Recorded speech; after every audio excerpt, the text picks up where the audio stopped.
Aujourd'hui, il y a des nouvelles inquiétantes pour la Fédération de Russie. L'Ukraine a lancé une série massive de frappes contre le secteur pétrolier russe dans plusieurs régions. Cette opération de représailles dévastatrice a laissé les infrastructures pétrolières russes en ruine, les autorités peinant à réagir.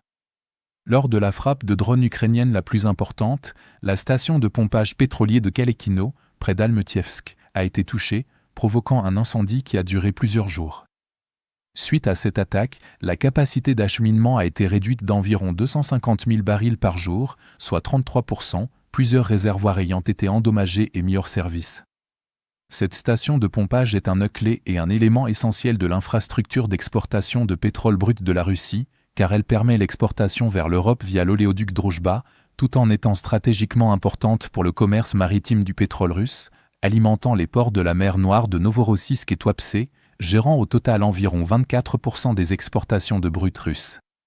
Peu avant, un centre de distribution de gaz à Borissovka a pris feu après une frappe de drones ukrainiens, des images géolocalisées montrant d'importantes flammes et une épaisse fumée s'élevant du site. L'incident a perturbé l'approvisionnement en gaz, déclenchant des mesures d'urgence et des efforts pour rétablir le service au plus vite.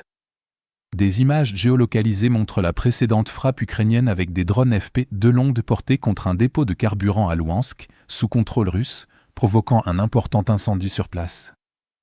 Le site de stockage de pétrole avait déjà été visé auparavant et a de nouveau été frappé lors d'une attaque ultérieure, dans le cadre de la vaste campagne ukrainienne visant à perturber les opérations russes sur le front. L'Ukraine a ciblé une autre infrastructure énergétique clé de la Russie, puisque l'usine de traitement de gaz de Neftgorsky, dans l'oblast de Samara, a également été attaquée, mettant le site en feu et endommageant 2 colonnes de stabilisation verticale.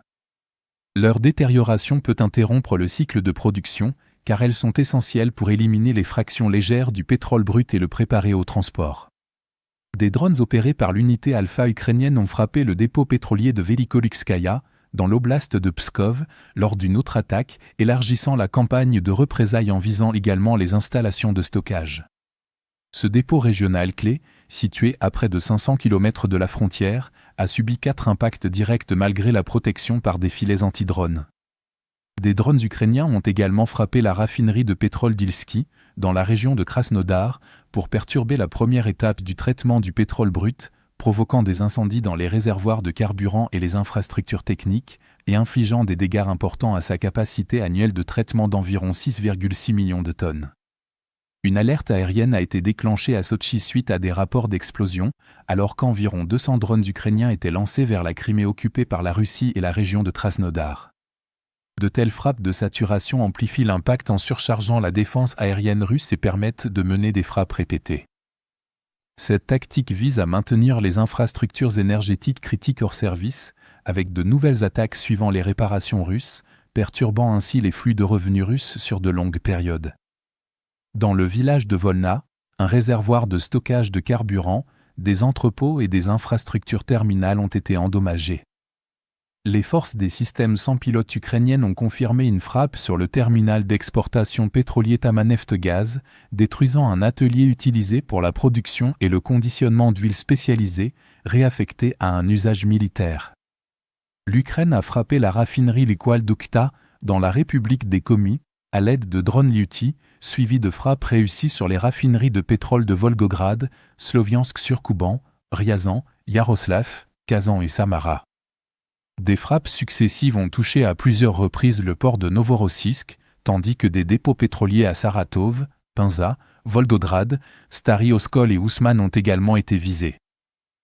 Dans l'ensemble, ces frappes massives de l'Ukraine contre les installations pétrolières à travers la Russie témoignent d'une campagne de représailles en expansion, axée sur la réduction de la capacité pétrolière russe.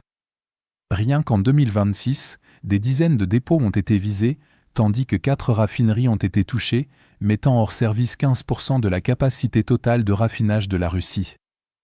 En perturbant les nœuds de raffinage, de stockage et de transit, ces attaques limitent les revenus finançant la guerre tout en contribuant à des pénuries de carburant pour les civils, la demande militaire étant prioritaire, ce qui crée des problèmes internes pour le gouvernement russe. Avec le déploiement croissant d'armes à longue portée produites localement, l'ampleur et la destructivité de ces frappes compliqueront la tâche des Russes pour réparer les dégâts, leur coûtant finalement plus cher, car chaque jour d'arrêt d'activité signifie moins de revenus. Enfin, nous lançons officiellement notre vente de printemps.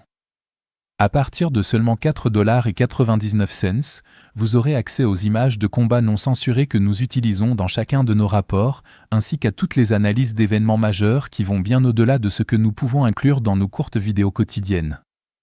Troisièmement, vous débloquerez notre outil Timeline Builder, le tout premier système au monde alimenté par l'intelligence artificielle, conçu pour relier les informations en temps réel. Quatrièmement, et c'est le plus important, vous aurez accès à nos outils avancés d'analyse de l'actualité qui vous offriront une vision complète du cycle de l'information, des analyses détaillées du sentiment des articles et des tendances pour révéler les thèmes et événements les plus importants. Et enfin, vous recevrez toutes nos mises à jour stratégiques exclusives sur la guerre en Ukraine. Si vous souhaitiez soutenir nos efforts mais n'en aviez pas encore eu l'occasion, c'est le moment idéal pour vous lancer et faire une vraie différence. Alors, consultez le lien dans la description pour devenir membre exclusif de notre communauté. Je tiens vraiment à remercier tous ceux qui nous ont rejoints, votre soutien compte énormément pour nous.